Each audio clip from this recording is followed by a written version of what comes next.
what are some of the benefits of the new zoning? And to what extent does it codify what's already there versus, changing for the future? If you can kind of answer that briefly, that'd be helpful. Yeah, and I think I'll kind of start from where you just landed on the kind of affirming and codifying what already exists. A significant aspect of needs for zoning reform across the city of Boston is that we have a lot of properties and a lot of land that does not match what is allowed by the current zoning that's in those areas. A good example is that we do rezone sections of Washington Street, and there are many sections of Washington Street that are zoned for two-family, even though they have triple deckers on them, even though they might have a business that's on them, or they're also mapped across parts of Belgrade Avenue, parts of Cummins Highway as well. And so there are properties that are maybe multifamily or three-family or commercial that otherwise would not be allowed in those areas. And that's important because if those properties wanted to make even minor changes, add one story up, add a unit, add a new business or something like that, they would trigger violations by the zoning board of appeals and would have to go through an appeals process to be able to get a variance or a conditional use permit to move forward. And so it adds this barrier to things that already exist and that are already common. And the purpose of updating zoning for just that idea of affirming is to make it easier for folks who are already there to make the minor changes that they may want that fit within the kind of existing land use or future land uses that they see for their property.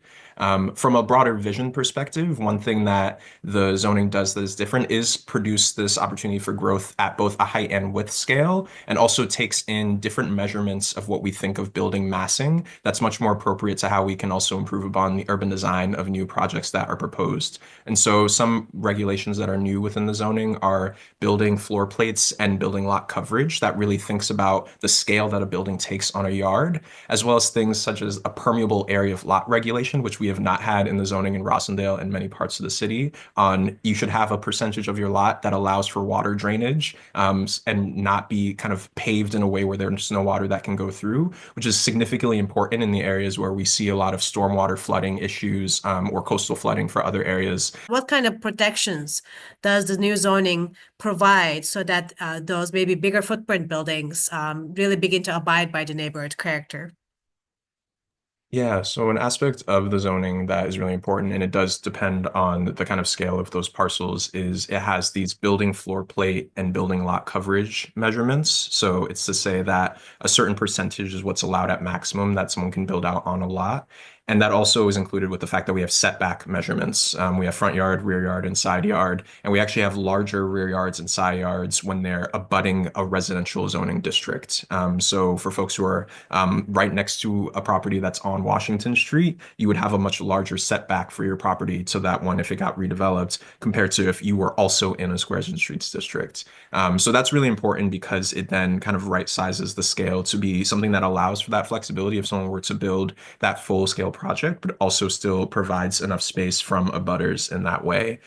We also do have an aspect where with that building lot coverage and that building floor plate coverage, if someone had a really large parcel, and they maxed out on that, there are some of the larger districts, the S3 and higher, that allow for multiple buildings on a lot. And so they could kind of break up the buildings rather than having one large one and break it up into multiple if their parcel is large enough to do that. We included that because it actually further encourages a better urban design in some instances rather than a kind of full-on block that might be developed, but rather thinking about the space that could be put in between, while allowing for the level of growth that is permitted there, but still providing some flexibility on space. I think one of the things that everyone needs to be aware of is that none of these projects that are either recommended or none of the developments that, say, a particular landowner wants to do on their parcel are done without public input, right? There are processes in place to make sure people can advocate for the outcomes that they want in developments in their community, as well as changes in the public realm. Yeah, that's correct. I think one of the major things is that our process of when someone has to go to the zoning board of appeals or when someone has to go through our development review process, those remain the same. And it's really just taking more seriously and holding the hammer on how we treat those triggers and how we respond to them. So in instances where the people have more flexibility, where they have a really small scale redevelopment, that likely isn't something, if they follow the zoning, that they need to go through a zoning board of appeal process. But that doesn't preclude neighbors and other folks to say to their Office of Neighborhood Service liaison that we have at the city, hey, I'd like to still maybe connect with this person who's doing this project. It removes a requirement and, to Councilor Pepin's point, a financial burden of having to go through the zoning board of appeals, but it doesn't stop people from talking with each other, which I think is like another major point of how the communities function. But from the larger scale projects that we call the Article 80 projects, that go through development Mhm. review, these are projects that have 15 or more units, or they're 20,000 square feet or larger.